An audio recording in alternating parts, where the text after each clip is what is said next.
Hey everybody, welcome back to Venture Outdoors with Kirk. In this video I'm just going to be doing some preseason scouting and how I use Onyx maps to help me do that so I don't waste a lot of time once I get to my destination. I started using this the last couple years and it's been a game changer. So if you're not using this already, you need to start using it. No, I'm not sponsored by them, but it's that effective. So don't forget to subscribe, like, comment, and we'll see you in the next one. God bless. Take care. So here I'm doing some preseason scouting. I just picked a couple of spots here that will outline what I'm trying to do. So this just happens to be Montana. And these areas right here are there. Let's see, you've got state of Montana, government lands. So then you have block management, you have a type 2 or you have a type 1 style block management, and they just have different criteria as to how you gain access. So what I was looking for is I'm looking for this basically walk-in access type land, stuff you can gain access to, and couple that with Montana's hunting access guide so you can look up what type of game animals are available on that piece of land.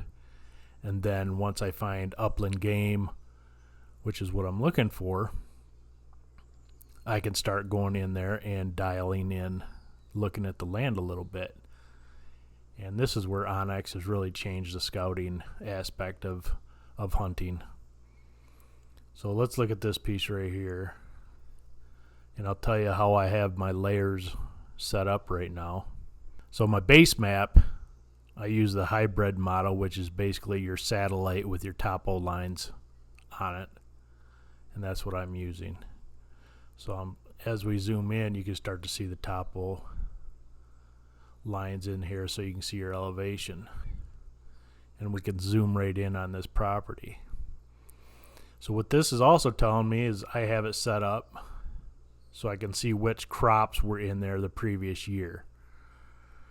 So if you have hay and alfalfa, it's a pretty good guess that that will be there, this year too.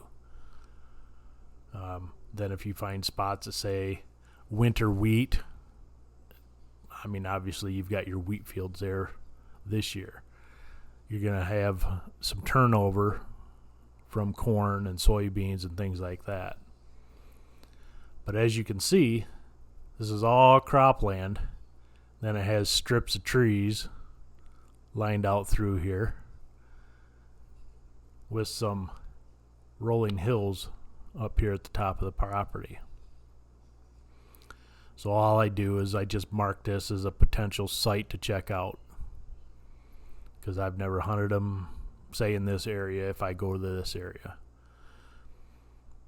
So I'll put a mark there, do my pre-scouting, just say, yep, this looks like a good spot. And as we zoom in a little bit more, you can really see those possibly berry trees. I don't know what these would be, which is what they're feeding on, along with grasshoppers and stuff like that early season. Now the other thing that's really nice on here is you can go from TD view to 3D view. And then you can change your elevation exaggeration here. And I usually have it set right there, but it didn't seem to hold it out in the middle. So then you can really see the definition of that elevation change as you're looking at things. And then I'll just usually put my mark pre-scouting by a road so I know about where the entrance or where you could park or something. And then you can go from there. And then I just do that throughout Onyx. Just keep going from plot to plot, trying to scout out where things are at. And then like right here, we have a type 1 for this one, and then a type 2, which you have to get access through different ways, whether it's contacting the landowner and letting them know, because sometimes they may only allow 2 or 4 people in there that day. So then I'd look at this one, and this one looked good. surrounded by ag. It's got a little bit of a draw here with some cover. And you can start to see kind of those trees or berry bushes, whatever that might be through there. So it's just another one that at least you can drive by and say, okay, that looks good. Looks like there's a little bit of something there. I've marked several of these throughout the state. Just kind of preseason scouting, mark a few areas. So whichever area I end up going to, I can start on those right away, and I'm not getting there fumbling around trying to find potential spots. This is really nice. Now, some other layers that I've put in there, as dry as it has been, is, current fires, things that are going on. This one is 51% contained according to this right now. So I just kind of wanted to know where those were at, if we had any issues over in this half of the state. The other thing you could look at is the drought data. Pop that on there and you can see where everything is. Obviously extreme drought over on this side. So it's not too bad kind of in this area right through here. But to give you an idea, so they've had some dry conditions.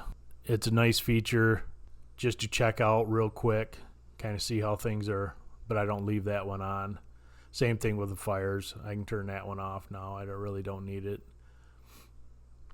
But then I just put a handful of states so I can just pull those up real quick and I've got everything set. So like for Montana, I have their private lands on, their government lands, possible access, their block management, and then their upland game bird projects.